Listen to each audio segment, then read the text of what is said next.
What are the greatest lengths you've seen someone go to in order to get laid?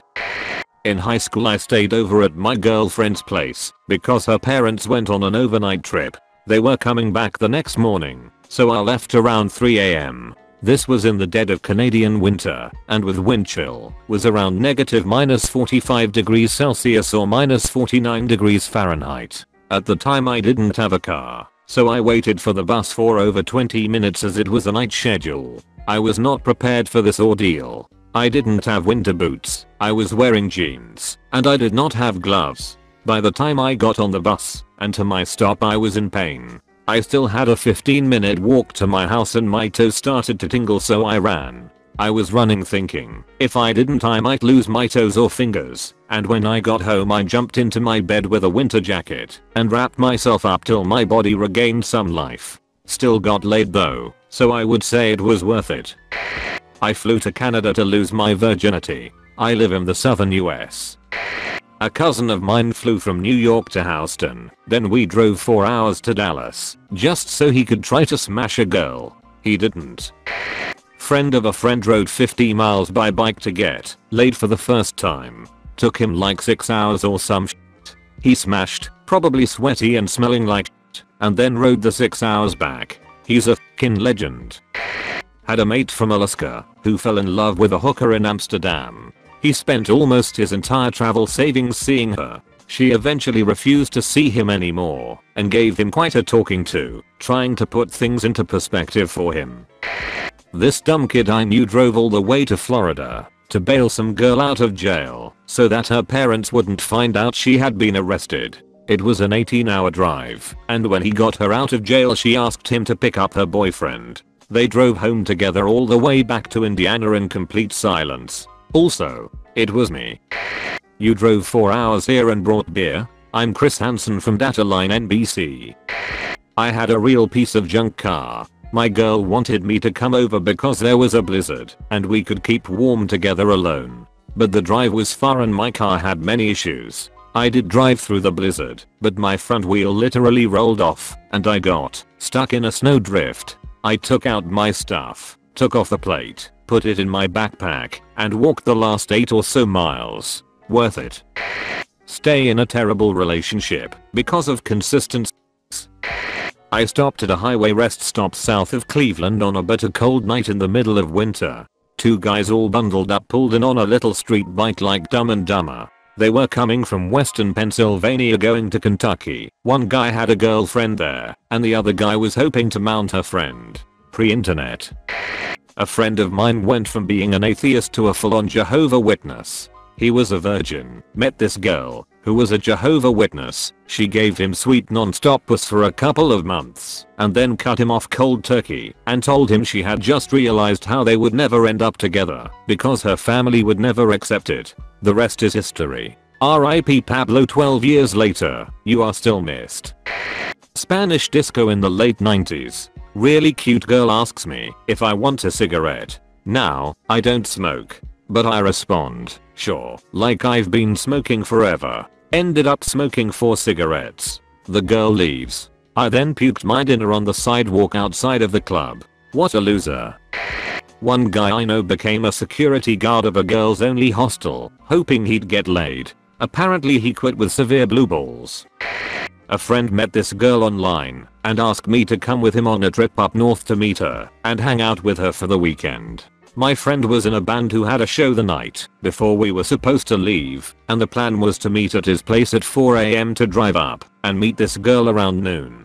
Due to the show running super late, we didn't get back to the house to drop off equipment until around 3 AM. We left at 4 still having no sleep and made it to the town around 11 and had to wait outside of an apartment building for her and her friends to get back from being out. They got there around 1. We still hadn't slept and it was starting to wear on us. Finally she shows up and they meet. I'm awkwardly standing off to the side with her friends trying not to pass out and making small talk, and instead of them going off to hang out together he talked me into going with them all to some lake to hang out and drink. Around 9 PM we leave the lake and head to another house for a party. Friend has been drinking all day and starts taking shots the second we get to the house. 11 PM comes around and I haven't seen my friend or the girl in a few hours and I assume something has happened and they are off in a room somewhere doing the gross. The feel around the trip was they were hitting it off great and that something would happen.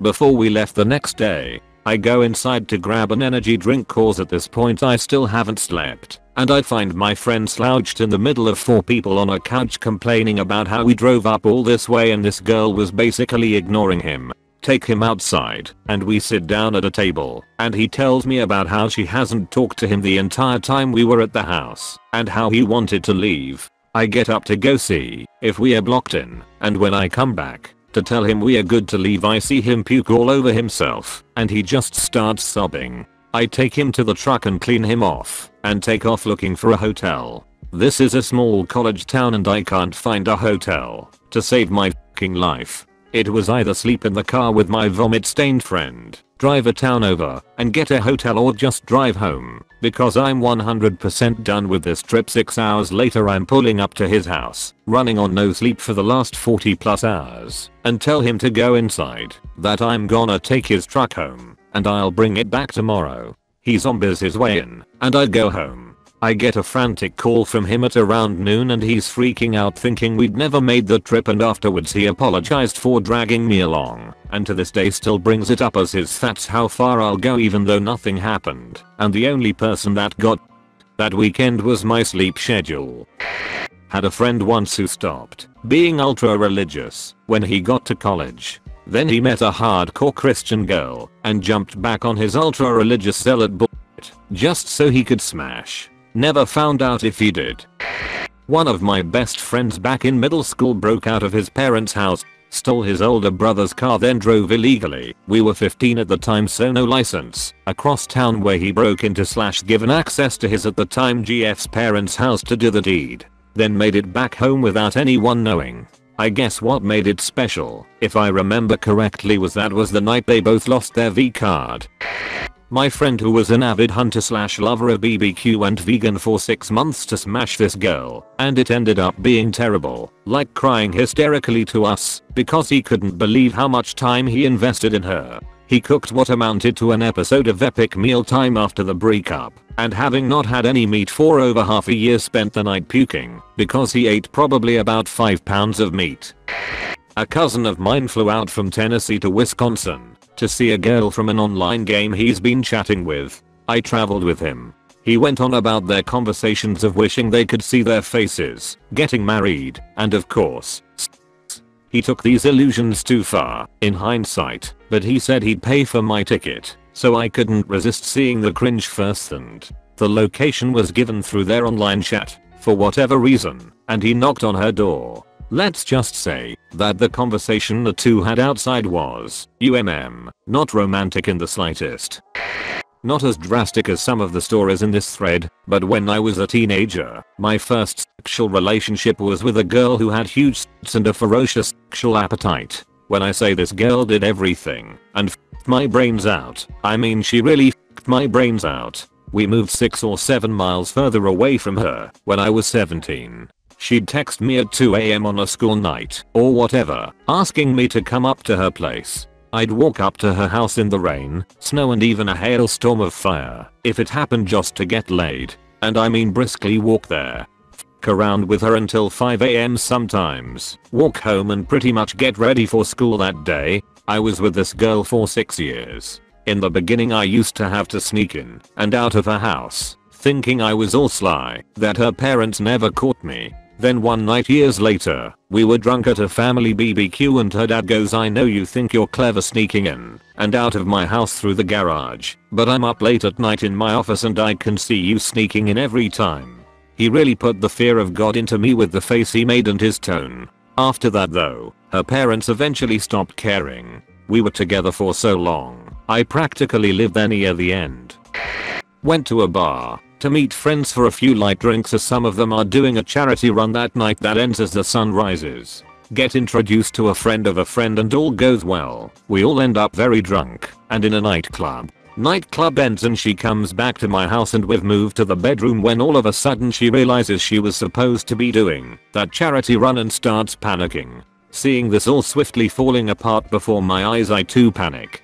I suggest we run it together. Bearing in mind we are now both very drunk and I'm unfathomably unfit. We make our way towards the starting area, but accidentally end up at a part of the run that is only illuminated by lines of candles on either side of the path, which is beside the sea. It was very romantic, so we decided to stop a minute and enjoy the place we had found ourselves in. We began to kiss again until we notice a stampede of people holding flashlights running towards us, and her panic sets in again. This run means a lot to her. We leave the path of the runners so as not to be in the way and decide on our course of action. We are still about 1.5 kilometers away from the starting point of the 6k run. Again, seeing her slipping through my fingers, we decide to run to the start and then run the course. Reminder, I'm terribly unfit and she is very into sport. We begin to running quickly. Thankfully the effects of all the alcohol hit us both, but in very different ways. She is slowed and tired from the drink, but I'm now using it to ignore every part of my screaming body which hasn't ran in years. We alternate running and walking to make it around. She says she is so glad I was willing to run this with her as it means a lot, and we hold hands running in the final 2k. The end is in sight, we are almost done, and back to my apartment. Wheezing and do you have an inhaler? She begins having an asthma attack. I ring our friend who introduced us, who is also doing the race and I know also has asthma. She arrives and saves the day, says she had been trying to get through to both of us before the race, but knew we were together so wasn't worried. Decides the best thing for her to do is come stay with her for the night. The next day I'm completely immobile. My body has seized up after doing more exercise in one night than in the previous few years. I decide to give the girl from last night a text to see if she wanted to meet up and go for food or something. Turns out she was only visiting from another part of the country for a few days and was now en route home. We have never met in person since, and she now has a boyfriend. Met a girl at a bar, brought her back to my place, about to do the nasty, end up running 6k for charity that night drunk, because she really wanted to. She had an asthma attack and had to stay with a friend, returned home to another part of the country the next day. Never met in person again.